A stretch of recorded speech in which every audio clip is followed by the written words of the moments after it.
Today's session will be going on the Islamic concept of administration.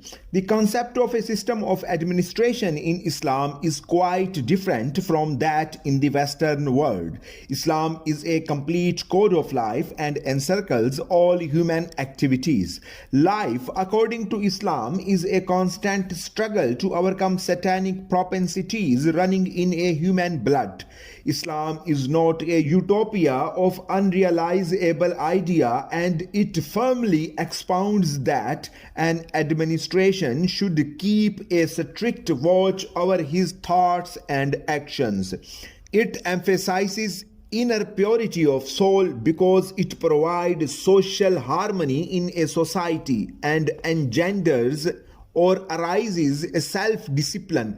In fact, Islam laid down the foundation of sound system of administration. Islam emphasizes certain intrinsic qualities which an administrator must possess. These are also regarded as the cohesive characteristic features which Islam has put forward for a perfect and excellent administrative system. These features or characteristics of Islamic administration are honesty, justice, veracity or truthfulness, accessibility, and last but not least came accountability. We will discuss these qualities of Islamic administration one by one in detail. First among them is honesty, a moral quality which influences the individuals to refrain from inflicting injuries on others by cheating. Dishonestly breeds aversion, pollutes social life, and degenerates politics and corrupts administration.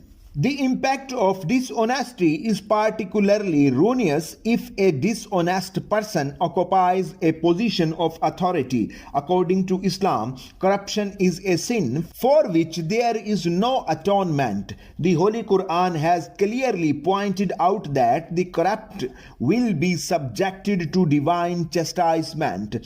It enjoins Muslims from usurpation of each other's wealth and from offering bribes to judges so that through their aid someone's property might not be seized dishonestly. Islam enunciates certain principles in order to eliminate corruption from administration. The Holy Prophet Muhammad, peace be upon him, in his administration reforms gave the highest priority to honesty and moral integrity of officers. His instructions to the officialdom always highlighted right actions and honest conduct. Officers were disallowed to have anything beyond their salaries and allowances, and even gifts of all kinds were forbidden to them. The Holy Prophet Muhammad, peace be upon him, took special care in allocating offices of the states. A tradition has been narrated by Bukhari from Abu Huraira, in which the Holy Prophet Muhammad, peace be upon him, pointed out that if the offices were assigned to unworthy people, which would mean the end of this world. The principle of honesty was a cornerstone in the foundation of administrative structure during the time of the Holy Prophet Muhammad, peace be upon him, and was strictly adhered to by his four pious successors in organizing and administrating the affairs of the state. Hazrat Umar radiallahu ta'ala anhu, who created effective and efficient governmental machinery, set very high ethical standards for public servants. Civil and military officers found guilty were always subjected to severe reprimand and were very often given exemplary punishments.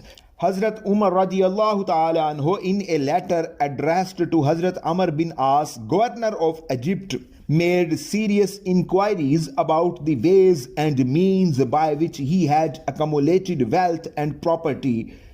which he did not possess before his appointment as a governor. Similarly, in an official circular addressed to all the governors, the Caliph of Islam forbade them to accept even gifts. Hazrat Ali's letter to Malik bin Ashtar on his appointment as governor of Egypt has been considered by historians as a great contribution to the growth of administrative ethics in Islam. In a similar letter to Osama bin Hanif, the governor of Basra, Hazrat Ali radiyallahu ta'ala anhu condemned officers who had the habit of attending parties arranged in their honor by interested people. He thought this was a corruption of subtle nature. To ensure honesty in administration, several steps were taken, including provision of all possible facilities and comforts to the officials, because it was believed that inadequate salaries and absence of reasonable facilities could be one of the factors of corruption. Islam also takes into consideration the evil consequences of force and fraud, and for this it emphasizes complete just in administration. Hazrat Abu Sa'id reported that the Holy Prophet Muhammad sallallahu alaihi wasallam said, "Verily, the dearest of men near Allah Almighty on the resurrection day, and the nearest before him for company, will be the just ruler." According to Imam Ghazali, the success of any political authority depends on the quality of justice in its jurisdiction. In Islam, an unjust governor is threatened with the torments reserved for infidels, while a just and righteous ruler has been ensured an unending bliss. The concept of veracity in the Islamic system of administration is also of great importance. Actually, in no other institution there is a great need for veracity than in administration, because decision taken in this field has deep and far-reaching consequences. If veracity is adopted as an integral part of administrative behavior, a decision maker constantly insists on truthful assessment of every situation. There is hope that the climate in administrative agency could be free from suspicions, or providing some information should not be motivated by selfishness. Veracity, in order to be effective, has to be spontaneous. It should also be a deeply ingrained habit rather than an act of expediency resulting from some kind of fear or injury. The Holy Quran says, "When you speak a word or pronounce a judgment, be true and just. Though the person concerned be your relative, speak not falsely, although the declaration might be against your parents or your near relatives." In Islamic hierarchical organization, the procedure is not rigid and formalistic. Distinction between juniors and seniors is no doubt maintained, but they are all accountable to Allah Almighty, the sole sovereign. Islam encourages healthy criticism, and therefore it is the duty of a junior to point out his senior's omissions which are contrary to religion and morality. Reference in this connection may be made to the inaugural address delivered by Hazrat Abu Bakr radiyallahu ta'ala anhu, in which he asked the people to exercise strict vigilance on his affairs, and that when he delivered from the path of righteousness, they were under no obligation to obey his commands. Many evils in society stem from hasty and miscalculated decisions. Errors of judgment and fault in policy making can be reduced considerably if the decision maker has the habit of patiently investing the issues in hand. Administrative system in Islam has applauded patience as one of the noble qualities of the administrator. A tradition of the Holy Prophet Muhammad, peace be upon him, narrated by Abdullah bin Abbas, says, when Allah wishes the welfare of a community, He blesses it with officers who are patient and large-hearted. Islam has focused special attention on the general complaint against bureaucracy, that is, its members tend to isolate themselves from people.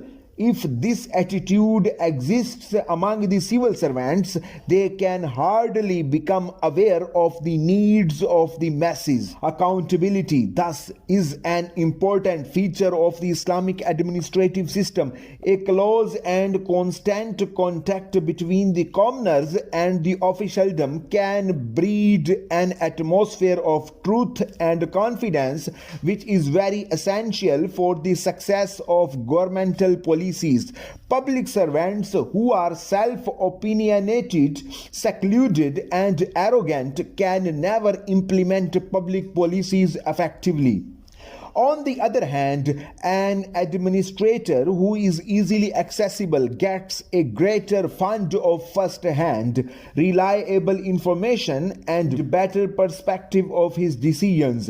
According to the Islamic tradition of the administration, officers at all levels and in all circumstances have to provide free access to the public. In a letter addressed to Hazrat Saad bin Abi Waqas radiyallahu ta'ala anhu, Hazrat Umar radiyallahu ta'ala anhu gave special instructions to all high-ranking officials, advertising them not to isolate themselves from the people.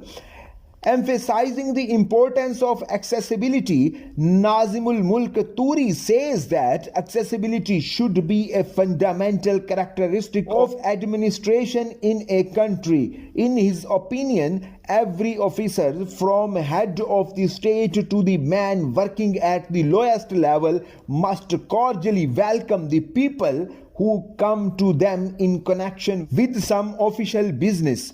Last but not least came accountability. Islam lays greater emphasis on this point. An official is not only accountable to Allah Almighty on the Day of Judgment, but also to the people in this world.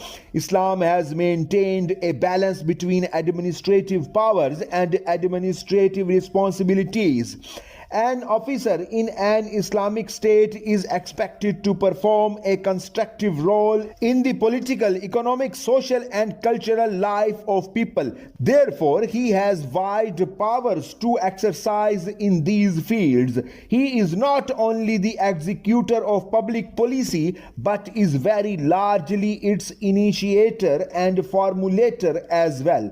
On the other hand, strict supervision is exercised by the people and several other independent institutions in order to control the activities of the public officials, so that they may not become dictatorial in their behavior. If we adopt such a system of administration, we can be the most developed nation of the world.